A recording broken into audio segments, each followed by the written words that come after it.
दोस्तों, क्या आपने कभी सोचा है कि 100 साल पुराना ब्रिज आज भी वैसे ही खड़ा है, पर हमारा नया फ्लाईओवर्स जो 2 साल में ही जवाब क्यों दे देता है?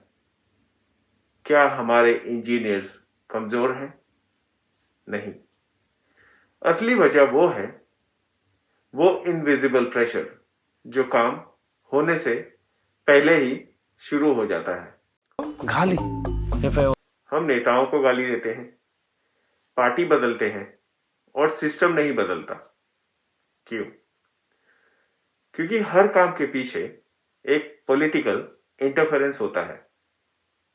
आज हम लॉजिक के साथ समझेंगे कि कैसे ये इंटरफेरेंस आपकी एजुकेशन, हेल्थ केयर और सेफ्टी को दीमक की तरह खा रही है। मैं हूं आपका दोस्त दमास्क आईएनडी और आज हम सिस्टम का असली चेहरा देखेंगे।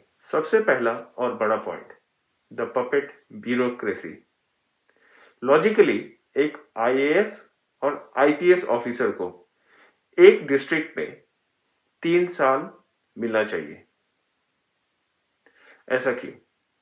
ताकि वो एरिया के क्राइम, प्रॉब्लम्स और लोगों को समझ सके। पर इंडिया में एवरेज टेन्योर सिर्फ 15 से 18 महीने ही होती है। जब भी मिनिस्टर बुलाए कलेक्टर को हाजिर होना पड़ता है। इमेजिन कीजिए, एक ईमानदार ऑफिसर ने किसी लैंड माफिया या इलीगल माइनिंग पर रेड मारी। अगले ही दिन उसे नेता का कॉल आ जाएगा जिसका वो बिजनेस है। अगर ऑफिसर नहीं माना तो उसका ट्रांसफर कर दिया जाता है, और वो भी किसी ऐसे जगह पे जहां से वो कुछ नहीं कर सकता। और इससे मैसेज क्या जाता है कि सिस्टम में रहना है तो सिफारिश मानो, लॉजिक नहीं। इसका असर आप पर यह होता है कि आपका लोकल थाना या तहसील ऑफिस सही से काम नहीं करता है, क्योंकि ऑफिसर को पता है कि उसकी कुर्सी उनके काम पर नहीं, उनके जी हजूरी पर टिकी है। दूसरा पॉइंट है कॉन्ट्रैक्टर पॉलिटिशियन नेक्सस। जब कोई रोड बनता है तो उसका टेंडर उसे नहीं मिलता जो सबसे अच्छा मटेरियल यूज करेगा, बल्कि उसे मिलता है जो पार्टी फंड में सबसे ज्यादा चंदा देगा या नेता का रिश्तेदार होगा। तो वो 10 करोड़ का रोड कैसे बनाएगा? वो मटेरियल में चोरी करेगा या तो कुछ और एडजस्टमेंट करेगा और झोल करेगा और रोड बनाएगा। और ऐसे रोड पहले बारिश में ही गायब हो जाते हैं। आपके टैक्स का पैसा उस रोड पर नहीं, किसी के पॉकेट में चला जाता है।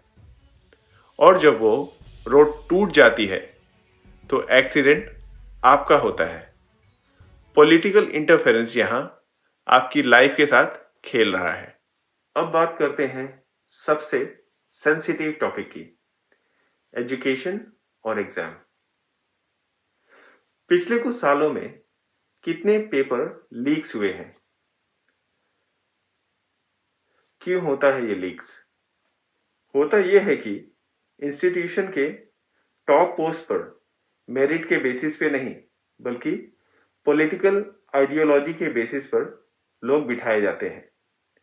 जब सिस्टम चलाने वाले लोग ही सिफारिश से आए हैं तो वो फेयर एग्जाम कैसे करवाएंगे? इसका सीधा असर उस मिडिल क्लास स्टूडेंट पर पड़ता है जो दिन रात पढ़ाई कर रहा है। आपकी मेहनत पर पॉलिटिकल इंटरफेरेंस का हथौड़ा पड़ता है और एक लायक इंसान पीछे रह जाता है और एक सिफारिशी आगे निकल जाता है। ये देश की टैलेंट पूल को बर्बाद कर रहा है। पॉलिटिशियंस का सबसे बड़ा वेपन है डिस्ट्रैक्शन। जब लोग उनसे सवाल पूछते हैं बिल, सड़क, पानी से रिलेटेड, तो पॉलिटिशियन इंटरफेरेंस शुरू कर देते हैं डिस्ट्रैक्शन का। और उनका मुद्दा होता है जात, धर्म, मंदिर, मस्जिद का। लॉजिकली डेवलपमेंट का धर्म नहीं होता। रोड पर जब पॉट होल होते हैं तो वो सबके लिए होता है, पर पॉलिटिकल इंटरफेरेंस के जरिए पब्लिक का दिमाग असली मुद्दों से हटाकर इमोशनल मुद्दों पर लगा दिया जाता है। इससे होता क्या है?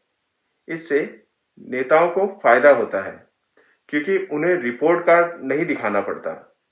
जब तक हम इमोशनली वोट देंगे तब तक लॉजिकल डेवलपमेंट का रास्ता बंद रहेगा। तो क्या इंडिया कभी नहीं बदलेगा? बदलेगा, पर नेता बदलने से नहीं, हमारी अप्रोच बदलने से। हमें क्वेश्चनिंग शुरू करनी होगी। जब भी कोई नेता आपके यहां आए तो उससे धर्म की बातें मत करो, उससे लास्ट 5 years की ऑडिट मांगो। सिस्टम में इंटरफेरेंस तब तक रहेगी जब तक हम साइलेंट हैं। अवेयरनेस ही वो मास्क है जो हमें सच दिखाएगा। अगर ये वीडियो अच्छा लगा तो उन दोस्तों को जरूर भेजिए जो पॉलिटिक्स में अंधे होकर लड़ रहे हैं। और लास्ट में यही बोलूंगा, thank you so much for watching my channel. Subscribe to the mask IND, क्योंकि दिमाग खुलेगा तभी देश बढ़ेगा। जय हिंद।